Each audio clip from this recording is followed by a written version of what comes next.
We live. Let me prep for recording. I'm waiting for music on the background. Yep.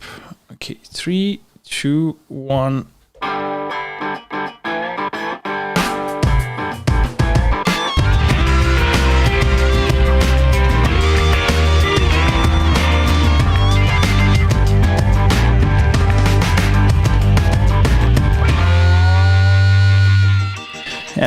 Hello everyone, and welcome to the Non-Intuitive Bits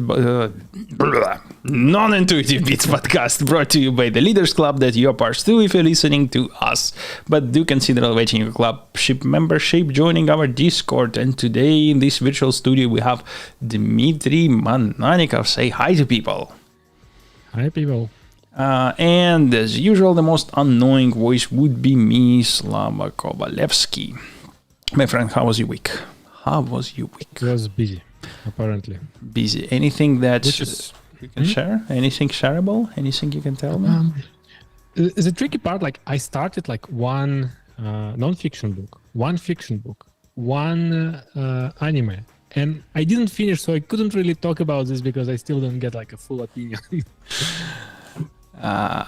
Got it. So okay, fine. So you cannot spoil us. Okay, fine. But you have a homework to finish it. Oh yes, once I finish, I have things to share. I do have tons of the things to that happened. Nothing I can share, but I will share with you on a personal meeting tomorrow. And right now, let's just go to the topics. How about we start with gaming? I think you added one really nice one. And let me start with mine because it's very quick. I will be short and then we'll go to what you added. So Bioshock 4 just have a teaser trailer. Ooh. Is it the same studio? Yes. Yep. The day you get your... So I am personally huge fan of Bioshock. I restarted playing. No, that's not the one. I restarted playing the Bioshock just to get to the Rapture again. But which one do you like? Like, which one is your favorite? Which one is least favorite? So I can tell you for sure, least favorite is the second one, and I haven't heard anyone who would say differently. Everyone hates second one for different set of reasons. Mostly because quality of everything was the worst on the second one. Writing, plot, graphics, everything was bad. A little bit worse than for the rest. And I probably would name this third one my favorite, but it's really hard to overcome the plot twist of the first Bioshock. I don't think the game industry ever have recreated anything such amazing like that plot twist. That's true. You played it, right? Mm-hmm. Yeah, I play all of them. I actually liked the second one, but mostly because it doesn't cover like a part where you became this big daddy. That was, I think, like a fun piece. That's true, but overall it felt like more, level-based, more linear. They all linear. But I think right now I don't even remember what was there. The same as the first one. Like, it's not really... It was a good game, I enjoyed, but it's not like I remember like every part of the game. And what is your favorite then? I think first one. I didn't like third one. I think for gameplay, essentially. But first one probably is the best one. I think the majority indeed say that the first one. That's I think majority. I was a weird one who enjoyed third one a little bit more, but yeah, it's also arguably. Okay.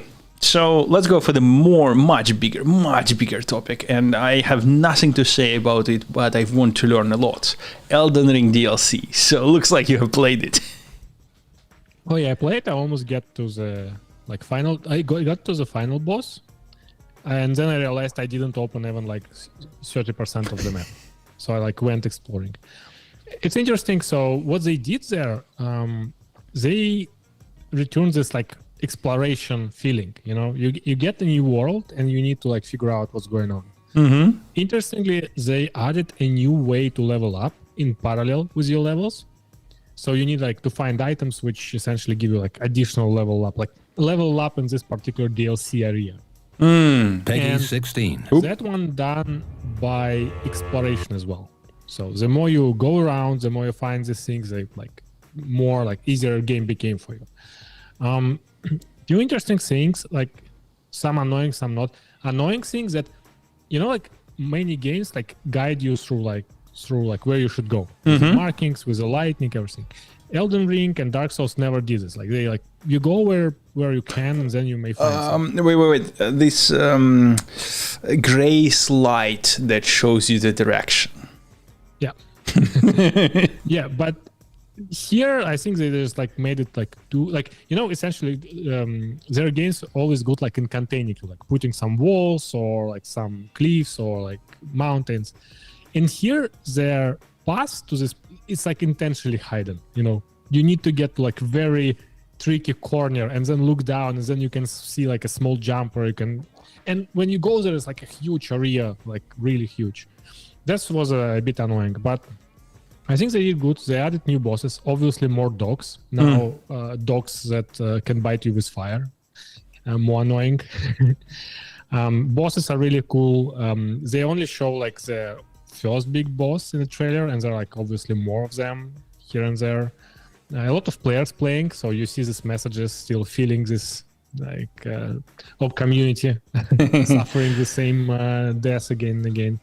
Overall, I think it's big, it's pretty fun. It's a good addition to the main game. And obviously, like all side quests are very sad. Sad? I mean, like as usual, like everything end up pretty sad. Got it from that perspective. And am I correct in my understanding that even to get to this DLC, you have to play a game almost till the end, and then you can get to the DLC? As usual, you can almost immediately if you're very good at games. But you need to kill one of the most like hardest bosses like in a game. And I didn't be honest, I didn't kill it. I was inviting players again and again until I get someone with the name Let Me Solo Him, and he just kills that boss. Let Me Solo Him? Yes, it's like parody on Let Me Solo Her for a guy who killed Malini. Essentially, like I'm doing it like with all like super hard bosses, or at least with bosses I'm not really interested to kill myself. Got it. While you were describing this, I found that there is a collector's edition of Elden Ring. It looks pretty good. Fun fact, the boss that killed me most of times in DLC is a sunflower. Sunflower boss, Elden Ring. I mean, maybe you don't want to spoil, but just I think it's like a joke from developers, you have all kind of monsters and then just a flower killing you all the time. Okay, I have to see some sunflower. Okay. So, would you recommend? Yes, obviously. I mean, for people who enjoy the main game, because you can't really play in this one until they did a lot of like different weapons, new weapons, so PvP should be fun as well. Anyway, I restarted Elden Ring, and I realized I remembered how hard it was. I never finished it first time, so I don't know.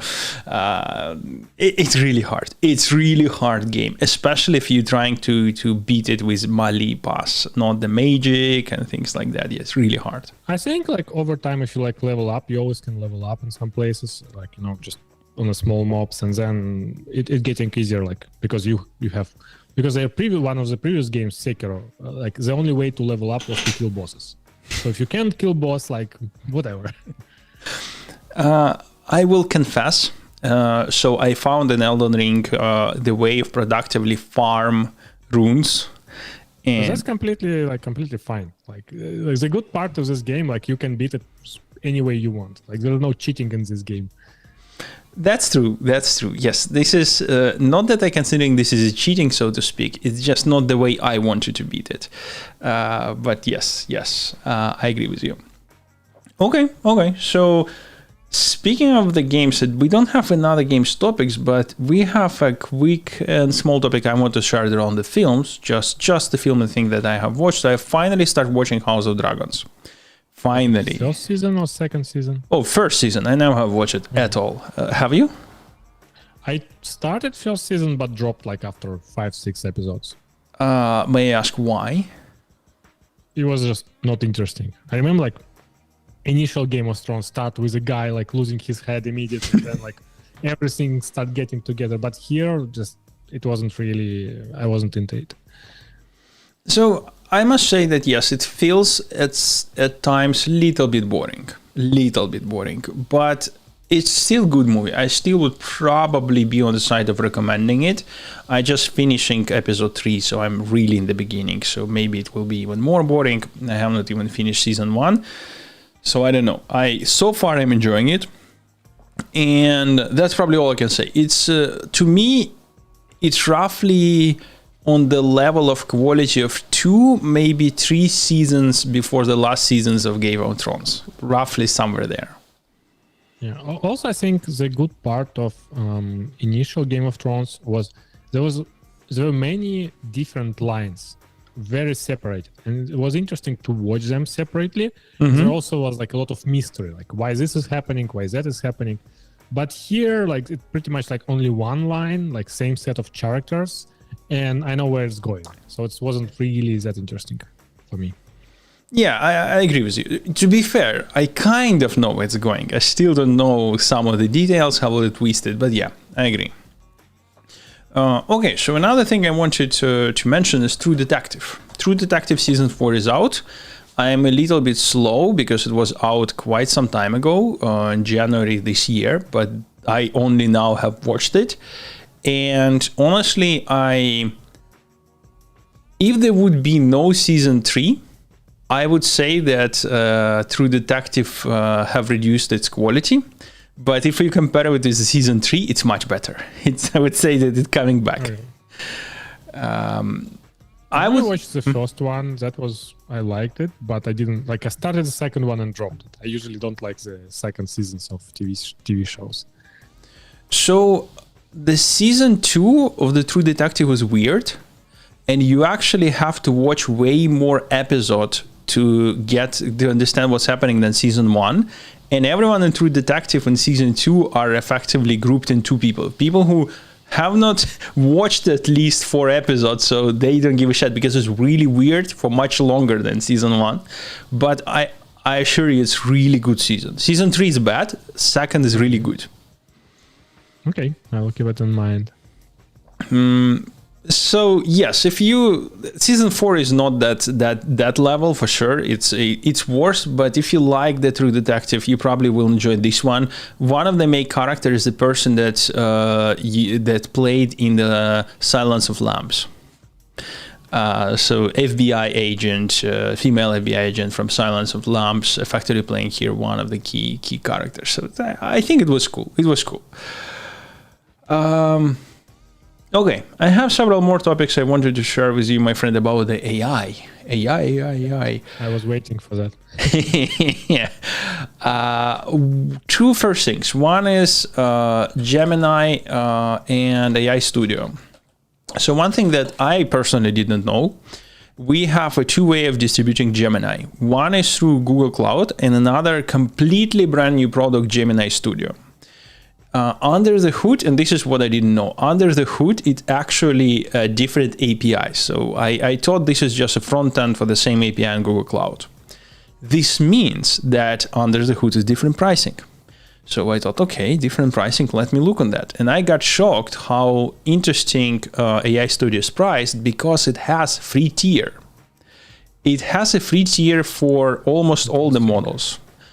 Even from the Advent of 5 Pro, it's absolutely free for almost any size of tokens, but it has some limits, including 2 requests per minute. Okay, so it's not like 2 requests per minute. I mean, it could be fine for testing, but not much. And I also see 50 requests per day. So it's not really something you can use even for development. That is true. However, 1.5 Pro is stuff that you rarely use. Majority of the customers will be using Flash. Honestly, on all my projects I already own Flash, and look here, it's 15 requests per minute and 1,500 per day. Okay, that's much better. But why all these AI companies using such a weird version naming? like every one of them. Like you never know like what names mean what. Why like Flash versus 1.5 Pro? How can I understand it without looking through table with a comparison of them? That is true, but to be fair, Flash is also 1.5. So in Gemini specifically, number is generation, and then you have a flavors of that generation, which is It's like a Claude, similar to Claude. Yep, exactly. Yes. So for me, I'm planning to move to free Flash, because for my personal project of the investor, that new release just got dropped last night, I'm using Flash anyway, so this will be more than enough for me. Plus, you can implement some weird thing where you have a smarter model, more stupid model for different cases, or you can technically implement a version that try to use Pro until it's run out of quota, then using Flash until it's run out of quota, then using old Pro until it's run out of quota, and so on.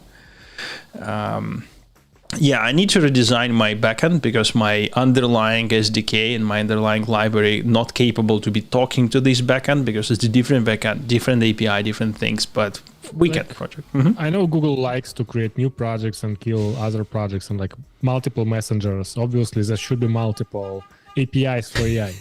But what is the major difference between this one and whatever was before?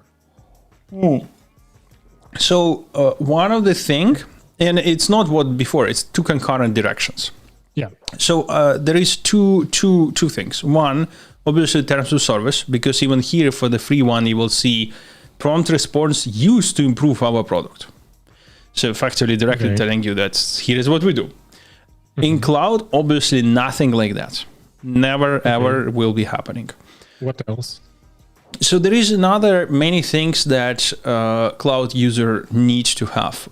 So in many cases, for example, right, the most low level, if you're working with highest level security enterprise, they usually either would not have internet at all, or they will have very restricted internet. So Google Cloud, like AWS, like Azure, actually does support such configuration when you have internal APIs for the services where you, on DNS level, literally redirecting a DNS from the cloud API to some internal AP that actually will be Google Cloud one, and all that is supported as well. So all the enterprise readiness that, unless a big enterprise, you don't need, but is there, and that's always dictate markup.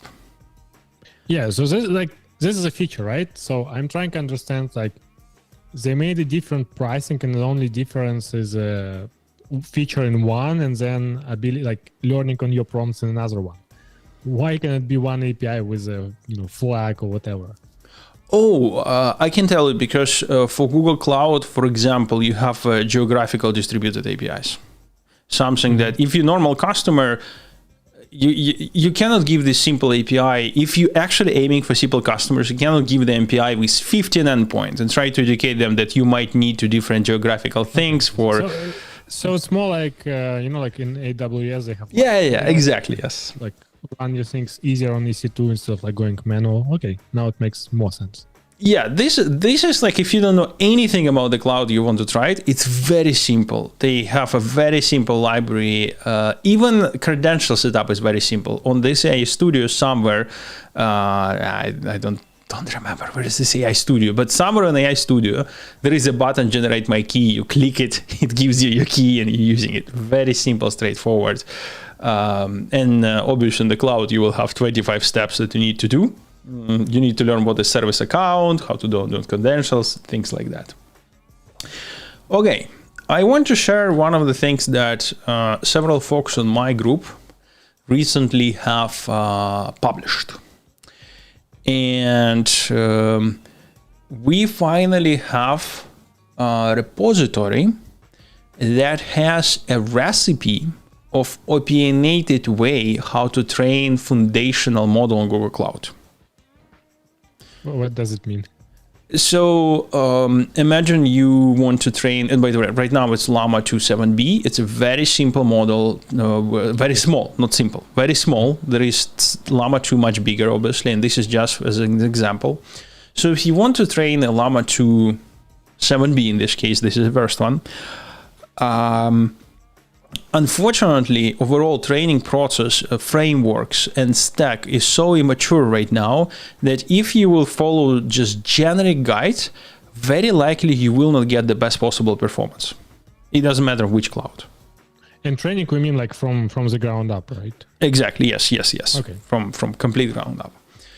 So this is opinionated and soon will be recommended way to train those models foundational from the ground up if you want to do it on GCP. It has many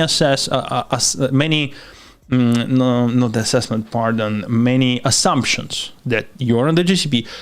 Specifically, it has many assumptions that you are in very concrete GPU model. In this case, it's assumed GCP H100. It's a Helm app that you can use on top of the Kubernetes. I wish I wanted to say it's simple to use, but... What is Helm? I have Helm, no idea what it is.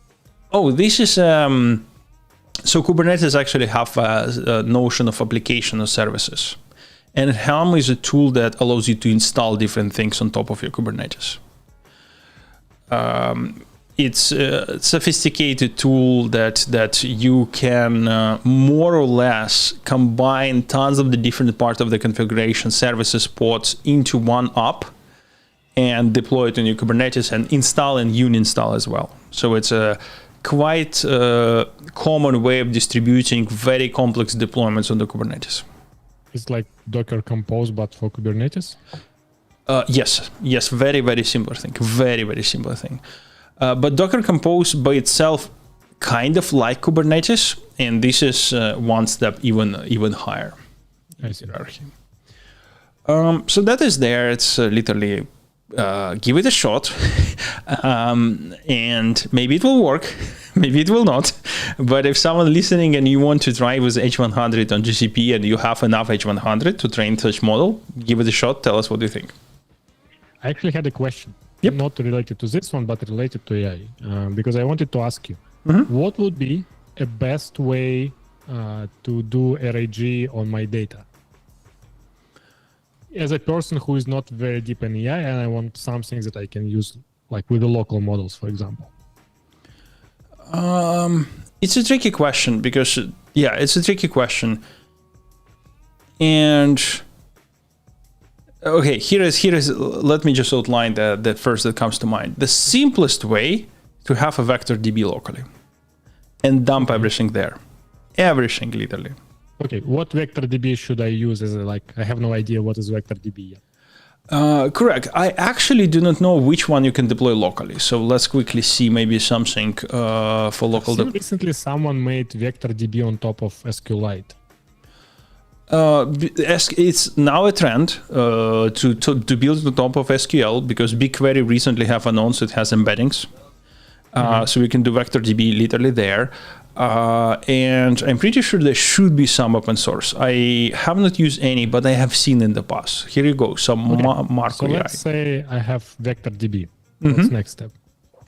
So Vector DB allows you to submit vectors, and vectors just allow you to build a fuzzy search. So you can take a question, you can convert it to vector, and then take all the vectors that are very close to that one. And together with vectors, you can create a metadata. Metadata is the very simple solution. Inside of metadata, you actually populating phrase and anything you want. So now you can actually be dumping anything from other apps there. You can take all your recordings, dump in chunks, and you can even play with the size of the chunks and see what works better. And in metadata, you can say from which app you have dumped it, what's the idea of recording, what the actual text there. And then you will be able to do the natural language query. So you can ask what time is. And once I get it back, I can feed it to model, right? As a context. Yeah, you're getting back the vector. You're getting metadata where normal text is. So now you can get back to a model saying, here's a question, here's a text answer from my DB, like top 10, top 20. Give the answer to the user. I see. Okay, interesting. I should try it. So there will be many problems with that. One of them, obviously, it's write only. You can be deleting, but unlike usual SQL, we can say, give me everything with a key blah. it's much harder in Vector DB because of fuzzy search. So to clean something, you actually need to figure out how to do this cleaning. That's why the second thing that you can apply is you can take, and this is harder way, but if your applications have a search, you can use tools with your local LLM to be calling that search function of your apps. No, I don't have anything. Essentially, I have just markdown notes. Okay, so it looks like the tricky part is not really LLM. It's just like how to query data on how to find related data, right, to your query. Oh yes, this is like a big thing right now. There is many small startups that are popping up right now that doing the only thing is connecting LLM to the stuff, because this is a huge market. And honestly, one or two companies can easily cover it, but none of the companies are running fast enough. And what was that? Let me try to recall. Bear AI LLM. There was this startup, Big Bear AI, maybe, but something like that. It was recently from Bay Area. Maybe it was Big Bear. No, something else. So there was a beer in the name. In the name. And also the only thing they're doing, they're literally creating connectors. So, they would have a connectors that knows how to index your markdown, but re-index it periodically. So your LLM will be able to read, answer questions, stuff like that. Mm-hmm. They don't give you LLM, bring your LLM. They just give you connectors. Yep. Okay, that's interesting. Thanks for information. I will try it. Hope we'll get something to work. Yeah, absolutely. And let me know how it worked for you. Especially the biggest problem for me is how to clean up the Vector DB from old records, stale records. If you will proceed with that route, let me know. Okay. The last but not least, just an interesting article about DeepMind. We recently have released an interesting new model. And this new model have achieved the silver medal level of mathematical Olympics problem solving. Caveat, asterisk, it literally takes days for this model to solve the problem. So it's not the same time space as human. How does it work? Like, I mean, I know like big models take a lot of time, but I assume that if you feed something to a model, even big one, it's not days, at least. And like most of models, no? So I honestly have no idea how this model look like. And, these two completely shared by fine-tuning Gemini model bridge. Bridge. Okay. So what looks like have happening there, and I'm going to be very, very, very, very abstract. I'm going to might be saying stupid things, so please read the white paper, dear listeners. I think they implement what they used to call chain of thoughts, but not exactly chain of thoughts. They have a combination of the models that effectively were quote-unquote thinking. They were producing with steps, evaluating the steps, and keeping doing it until they converge on the solution. I see. So because there are many steps, that's why it takes so much time. Exactly. It's generating, then feeding again, and theoretically you can speed up, but this is where you will be compute bound. You need faster compute, then you need scale compute to the inference, and then you effectively will be able to solve it faster. Mm-hmm. Makes sense. So it was able to solve this problem because it's already it was trained on similar data, or it's like completely new problem. Can you just feed all problem of mathematics into this model and get answer? So I don't think it was trained on the task that was given to this medal training, so to speak. I think this was a model that can derive, if I remember correctly, it can derive different proof. So the whole model is designed, alpha proof. So it's designed to prove or disprove particular theorem or rules. And then effectively they test drive it on a completely new this year Olympiad problem, so to speak, because they theoretically were new. They were never appear on the internet. That's why they use it, because you know how Olympiad works. They're trying to hide it until the last moment, then we'll show it. Yeah, but essentially it's still like using some existing methods, right? It's not trying to prove like some hardcore theorems that mathematicians usually work on. Wait a second, but I would argue that mathematicians are taking everything that's been created so far and trying to prove or move it to one each in the new direction. I don't see the difference. I don't know. Never did like I never solved this theory. So it would be interesting to see if they actually feed like something that no one actually solved yet, like on a higher level, and get response. This reminds me of that book I read. I think I told about it. Like it's a sci-fi, and one of technologies there like copying minds, and people were using like minds of scientists or mathematicians or like. For every applies, if you need to hack something, you have hackers. If you need to solve like physics problem, you have like hundreds of physicists for that. It was kind of similar, like when you have not one generic thing, but very dedicated to a particular area. But what's the book? What do you remember the book? Casual Angel. I think Casual Angel is the second one. Yeah, it's the third one, and the first one was. Casual Angel. Yeah, this is the third book, and there was what was the first one? So it probably was Quantum Thief. Okay. Yeah. Okay. By the way, speaking about the books, very quick diversions. I got recommended a book that I haven't yet read, The Molecule of More. I don't know how you. After? Oh, Lieberman, yes, and Michael Long. And what is this about? So this is about effectively the only one thing that the one thing that matters in your in the chemistry of your body. I think it's about dopamine. Yes, about dopamine. And how different people have a different level of dopamines, and how that actually one of the most and the key factors that defines your destiny. In a sense, it's amount of energy you have, it's amount of willpower you will possess. Sure, you will have outliers, but overall, if you would outline the most impactful factor, if you will be successful or not, that is it. How much dopamine by default you have. I would say, I think our body is more complex than like reducing it to one molecule. Ask people about like sugar. Is it important or not? Someone can literally die when it's too much. Sure.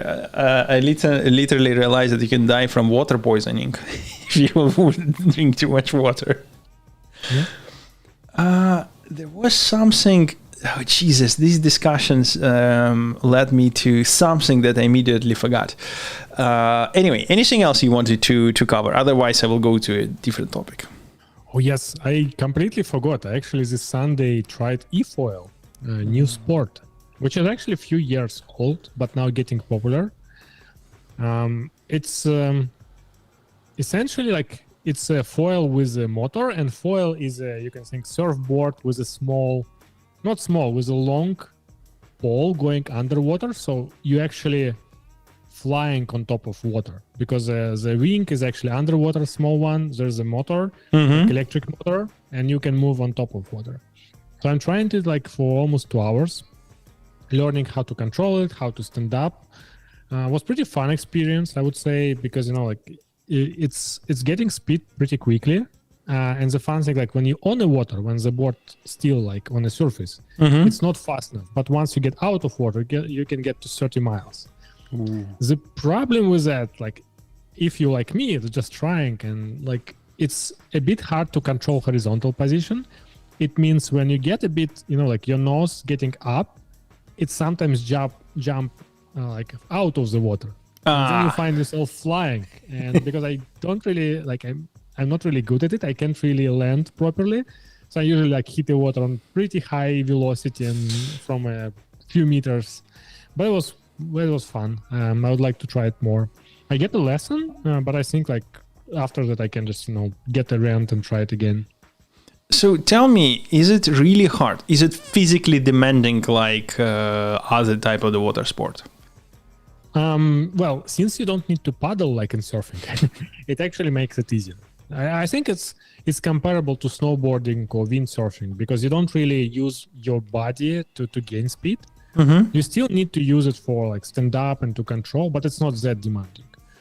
Obviously, like if you fall and it's like it starts flowing, you still need to paddle to it, to swim to get it. But that's pretty much it. I think it just like requires some learning curve once you get good at balancing. Again, it's like similar like a snowboard, surfing, anything. Just you need to get like good at balance. But once you get it there, I think it's pretty fun. And how does it work if you fall out? So you're falling out, and is it stops? Is it have some connector that? It has a like you use a joystick in your hand, and the way it works, like first there's a trigger, like you need to squeeze it constantly. Once you release it, motor stops. Obviously, it will go like meter or two like by inertia, but it's still heavy and not like really going really far away. Plus, if you like submerge this joystick or board submerged, it also stop engine. So it doesn't really go deep. It's pretty safe on that side. I mean, like their like the wing or like how it's called, the fin. It under the water. It's made with a carbon fiber. It's pretty sharp. Not like you can cut yourself, but you don't really want to hit your leg on it. $11,000. Oh yeah, they pretty expensive. Jesus. Okay, and how about training? Was it expensive as well? I would say yes. I paid $350. I would say. I mean, obviously it's hard to know because like you pay a lot for instructor. I don't know. Like I think I need to just find the rent and see how much that cost. And how long was that? Technically, we spent like 1 hour and a half or 2. But actually, I stopped it because I was tired already and wanted to stop it. But I think I got like 40% battery left, so I could like spend like 30 minutes more. I think the battery usually takes like 45 minutes to 1 hour. So I must say, money-wise, it's very close to flying. Yes, but you can buy this board and use it like for many times. Yes, but if you take 12K, you can have a lot of hours flying. That's true. I think it's just like because it's a new one and technology is still changing, it will take a while to stabilize. Because like the most expensive thing is a battery, like a motor. And the interesting thing is this fiber fin that goes underwater, that part is actually expensive. Because eFoil has a motor, but there's also just foils that you use with wings. And they're also super expensive because this fin can cost like more than $1,000, sometimes like $2,000 and more. It's like interesting because it's like very sturdy material, like very specific. And the worst part, since all of this is a new sport, every year they release a new version which is better, like significantly. So if you buy something, it can be outdated like pretty quickly. Oh man. Okay, what else on this front, my friend? This looks amazing. I would love to try at some point in my life. Yeah, amazing. Yeah, actually, I wanted to try wing foil first, and one of people one of my coworker who is really like good at all of these things, he mentions that I should try foil because here you can learn how to foil without like also trying to learn how to hold the wing in your hands. Wait, wing it's when you wait. I thought because you see these product foil wings. Yeah, like wing foil, it's when you hold this like a wing in your hands, so you can use wing to get there. And I think it's pretty fun. At least I've seen people using in ocean. Also cheaper, still expensive, surprisingly expensive. Like I don't know, like when you look at them, you think okay, it's just like some material, some board, whatever, but they cost a lot. Again, because of materials, because it's new and it will take a while production became really mass production. Yeah, and that's probably another factor that there is a limited amount of people doing it. They probably 90% in the Bay Area right now. And that's about it, yes. But yeah, that makes sense. Okay, speaking of the hobby, I also wanted to share my experience because I finally went to the off-road with my Jeep. I took my Jeep Grand Cherokee L to a first true off-roading experience. So overall in US, majority of the off-road are marked by different apps on the level of complexity. So you really can find the complexity that your car can stomach. You can stomach. And I went to the first how can I name it? We have a state off-road parks in California. Many state off-road vehicles, recreational parks, and Hollister Hills is the one where I went. Let me see if I can quickly open the pictures. So this is effectively a state park that has different off-road trails for bugs, for motorcycles, for 404s. It has training grounds. It has every type of complex trails. And the interesting part, this is really one of the reasons I wanted to go to off-roading, because majority of the things that exist in California and usually overbooked with tourists, if you go off-road, you can find usually exactly same thing, but without the tourists, so to speak, without the space. So exactly same thing. You mean like a campings? Exactly. Yes, we went there on Saturday, 10 a.m., and there was half of the camp space available. You can go and just buy them. That's nice. In fact, so can you technically go off-road with just like can you get to this camping on some, like on a Tesla with a on just like regular Tesla, for example? On this specific one, technically you can. You still need 404, and Tesla are 404, but usually they would do camp on what they call is green road, and green road technically might be okay. And the only thing that I want to emphasize is the clearance. That's the weakest point. So even for my Jeep that has a let me see, Jeep Grand Cherokee clearance. So my Jeep has clearance of 10 inches. With the Grand Cherokee clears. Not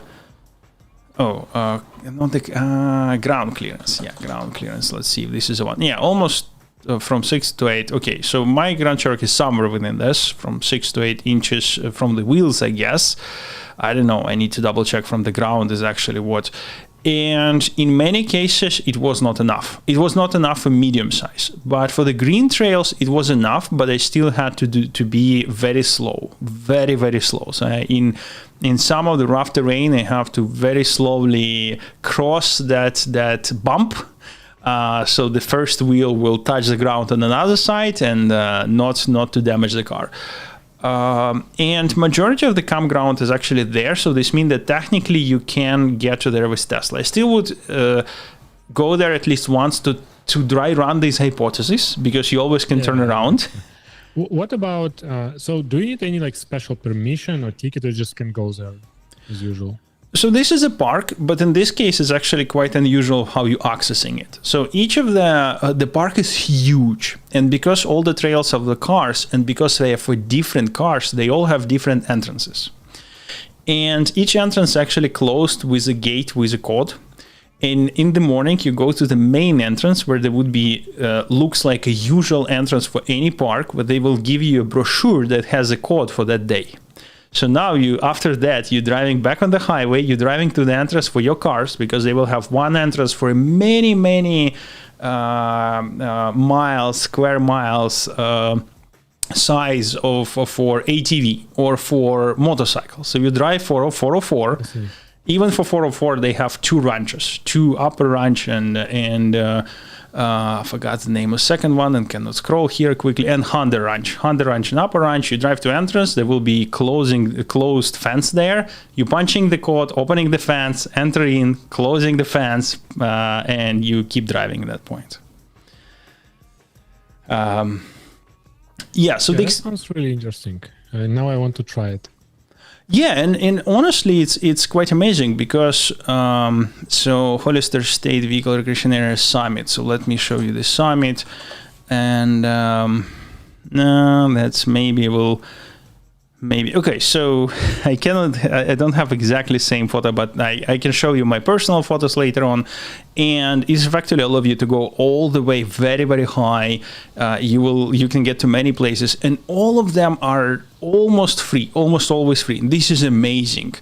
We have maybe 30 car in the whole park. 30 car is nothing, people wise and things like that.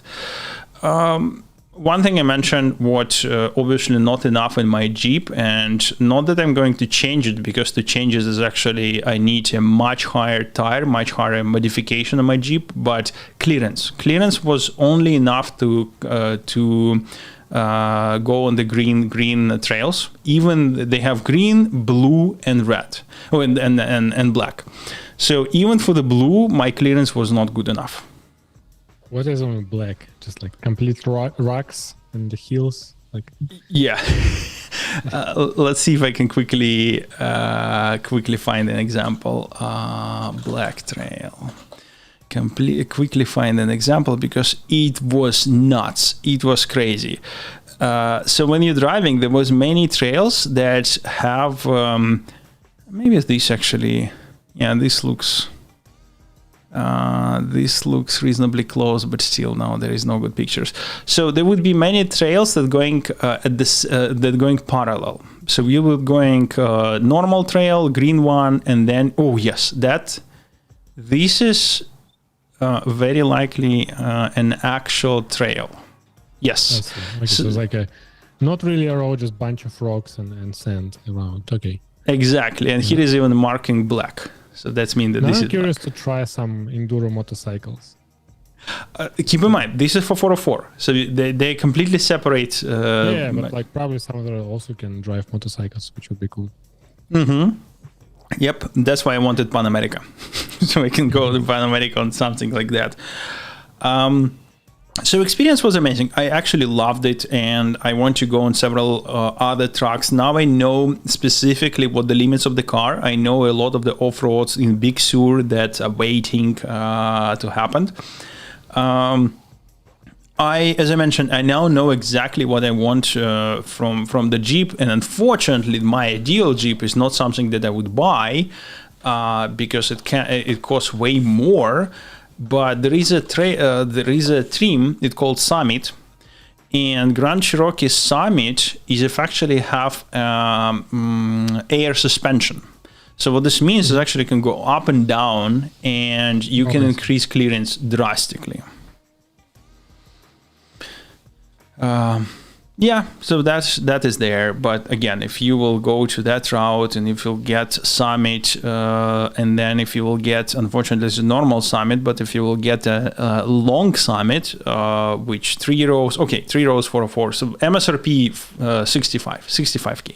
I hate that number. that's not what I want.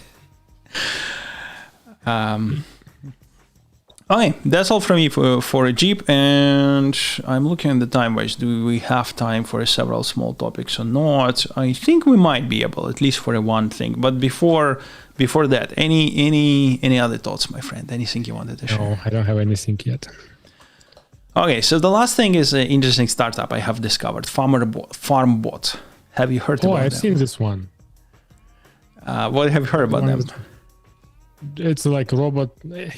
It's not really a robot. It's like, I mean, kind of robot, like mechanical systems that you put on top of your vegetables, and it just like grows them. Can you actually buy already this thing from FarmBot? They have only order now, but like I didn't like look at it precisely. For me, just like there's some automation. Is it really worth it? It's like cost 3,000. Is it really doing a lot, or just like what does it do? Like watering plants? Like can it collect plants? It's a good question. I do not know. I have no idea. Yeah, I have really no idea. And I have really no idea. I learned about this, I think, from Karpaty, but we need to do more research. We need to do more research, yes. Last thing I want to mention, Karpati also shared, he was sharing many things. One thing that he shared this, but also Karpati started his new startup, and this startup is around education. And he's doing the education classes, courses that will be powered by LLM-based teacher and tutors. Interesting.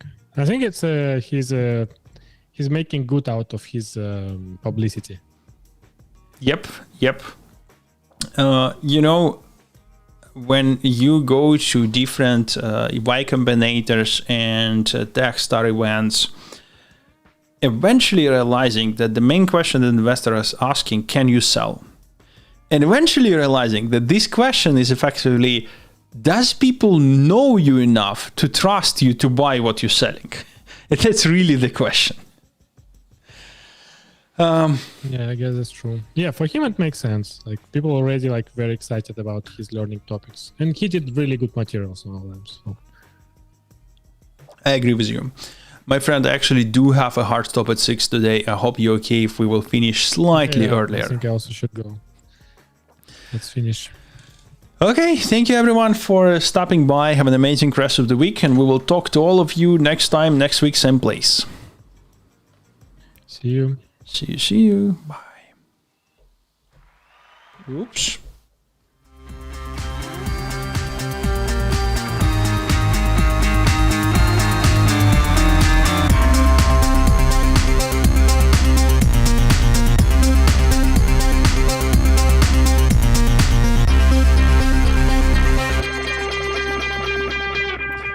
Okay, recording is stopped. 1 second. Let me stop live. Thank you, folks.